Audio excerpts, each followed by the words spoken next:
पार्वती का पिता के घर में सत्कार, महादेव जी की नटलीला का चमत्कार, उनका मैना आदि से पार्वती को मांगना और माता पिता के इनकार करने पर अंतर्ध्यान हो जाना। ब्रह्मा जी कहते हैं, नारद, भगवान शंकर के अपने स्थान को चले जाने पर सखियों सहित पार्वती भी अपने रूप को सफल करके महादेव जी का नाम लेती हुई पिताजी के घर चली गई। पार्वती का आगमन सुनकर मैना और हिमाचल दिव्य रथ पर आरूढ़ हो हर्ष से विवल होकर उनकी अगवानी के लिए चली।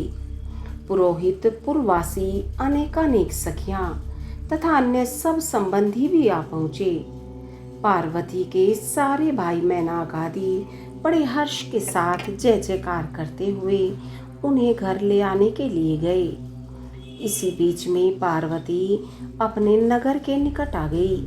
नगर में प्रवेश करते समय शिवा देवी ने माता पिता को देखा, जो अत्यंत प्रसन्न और हर्ष से विवलचित होकर दौड़े चले आ रहे थे। उन्हें देखकर हर्ष से भरी हुई काली ने सखियों सहित प्रणाम किया। माता पिता ने पूर्ण रूप से आशीर्वाद दे पुत्री को छाती से लगा लिया और ओ मेरी बच्ची ऐसा कहकर प्रेम से विवल हो रोने लगे। तत्पश्चात अपने घर की दूसरी स्त्रियों तथा भाभियों ने बड़ी प्रसन्नता के साथ प्रेम पूर्वक उन्हें भुजाओं में भरकर भेटा। देवी, तुमने अपने कुल का उद्धार करने वाले उत्तम कार्य को अच्छी तरह सिद्ध किया है। तुम्हारे सदाचरण से हम सब लोग पवित्र हो गए। ऐसा कहकर सब लोग हर्ष के साथ पार्वती की भूरी भूरी प्रशंसा करते हुए उन्हें प्रणाम करने लगे। लोगों ने चंदन और सुंदर फूलों से शिवा देवी का से आनंद पूजन किया।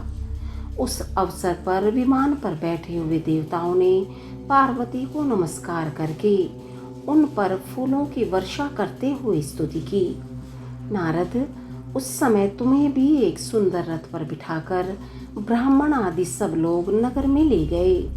फिर ब्राह्मणों, सखियों तथा दूसरी स्त्रियों ने बड़े आदर के साथ शिवा का घर के भीतर प्रवेश कराया।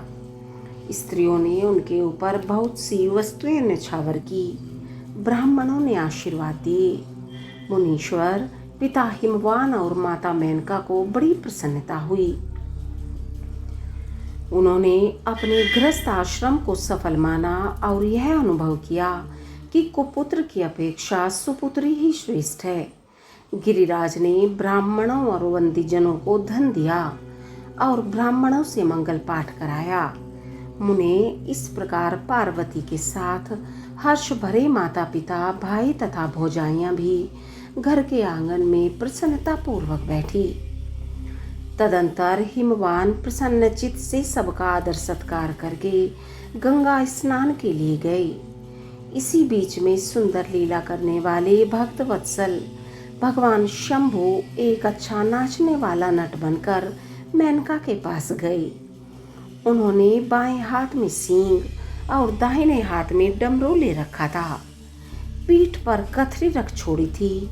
लाल वस्त्र पहने हुए भगवान रुद्र नाच और गान में अपनी निपुणता का परिचय दे रहे थे। सुंदर नट का रूप धारण किए हुए भगवान शिव ने मेनका के पास बैठी हुई स्त्रियों की टोली के समीप सुंदर नृत्य किया और अत्यंत मनोहर नाना प्रकार के गीत गाए। उन्होंने वहां सुंदर ध्वनि करने वाले श्रृंग और डमरू को भी बजाया तथा नाना प्रकार की बड़ी मनोहारिणी लीला की। नटराज की उस लीला को देखने के लिए नगर के सभी स्त्री पुरुष एवं बालक और वृद्ध भी सहसा वहां पहुंचे। मुने, उस सुमधुर गीत को सुनकर और उस मनोहर उत्तम नृत्य को देखकर वहां आए हुए सब लोग तत्काल मोहित हो गए। मैना भी मोहित हो गई। उधर पार्वती ने अपने हृदय में भगवान शंकर का साक्षात दर्शन किया। वे त्रिशूल आदि चिन्ह धारण किए अत्यंत सुंदर दिखाई देते थे। उनका सारा अंग विभूति से विभूषित था। वे हड्डियों की माला से अलंकृत थे उनका मुख सूर्य, चंद्र एवं अग्नि रूप तीनों नेत्रों से उद्भासित था। उन्होंने नाग का यज्ञोपवीत धारण किया था। उनके उस सुरम्य रूप को देखकर दुर्गा प्रेमावेश से मूर्छित हो गई। गौरवर्ण विभूषित दीनबंधु, दया सिंधु और सर्वथा मनोहर महेश्वर पार्वती से कह रहे थे कि वर मांगो।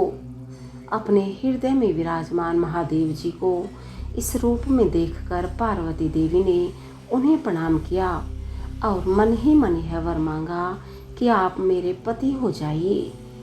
प्रीति युक्त हृदय से शिव को वैसा कल्याणकारी वर देकर वे पुनः अंतर्ध्यान हो गए और वहां पूर्ववत भिक्षा मांगने वाला नट बनकर उत्तम नृत्य करने लगे।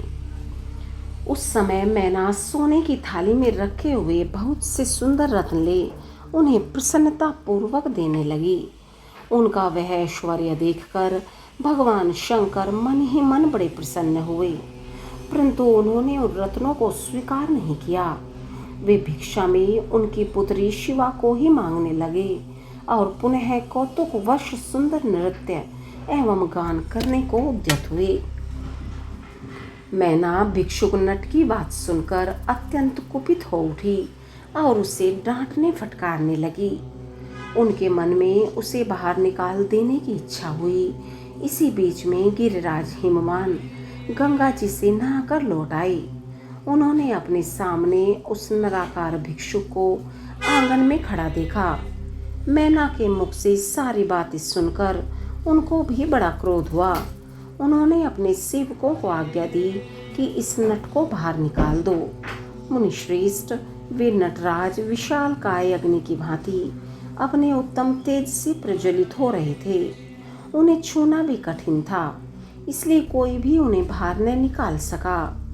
तात फिर तो नाना प्रकार की लीलाओं में विशारद उन भिक्षु शिरोमणि ने शैलराज को अपना अनंत प्रभाव दिखाना आरंभ किया।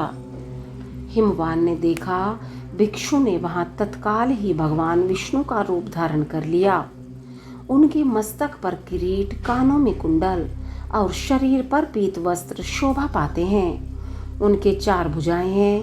हिमवान ने पूजा के समय गदाधारी श्री हरि को जो जो पुष्प आदि चढ़ाई थी, वे सब उन्होंने भिक्षुक शरीर और मस्तक पर देखे।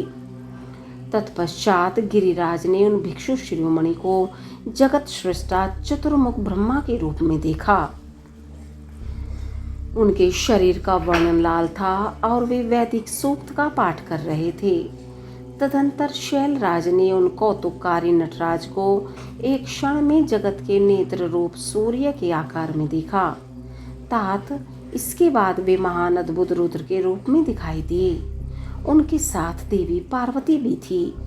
वे उत्तम तेज से संपन्न रमणीय रुद्र धीरे धीरे हंस रहे थे। फिर वे केवल तेजोमय रूप में दृष्टिगोचर हुए। उनका वह स्वरूप निराकार, निरंजन, उपाधि शून्य, निरीह एवं अत्यंत अद्भुत था। इस प्रकार हिमवान ने उनके बहुत से रूप देखे। इससे उन्हें बड़ा विस्मय हुआ और वे तुरंत ही परमानंद में निमग्न हो गए।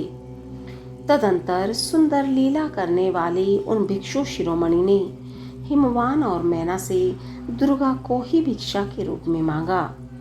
दूसरी कोई वस्तु ग्रहण नहीं की, परंतु शिव की माया से मोहित होने के कारण शैलराज ने उनकी उस प्रार्थना को स्वीकार नहीं किया।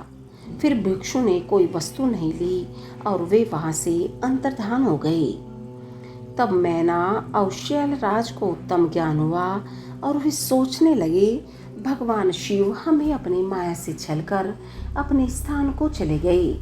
यह विचार कर उन दोनों की भगवान शिव में पराभक्ति हुई, जो महान मोक्ष प्राप्त कराने वाली, दिव्य तथा संपूर्ण आनंद प्रदान करने वाली है।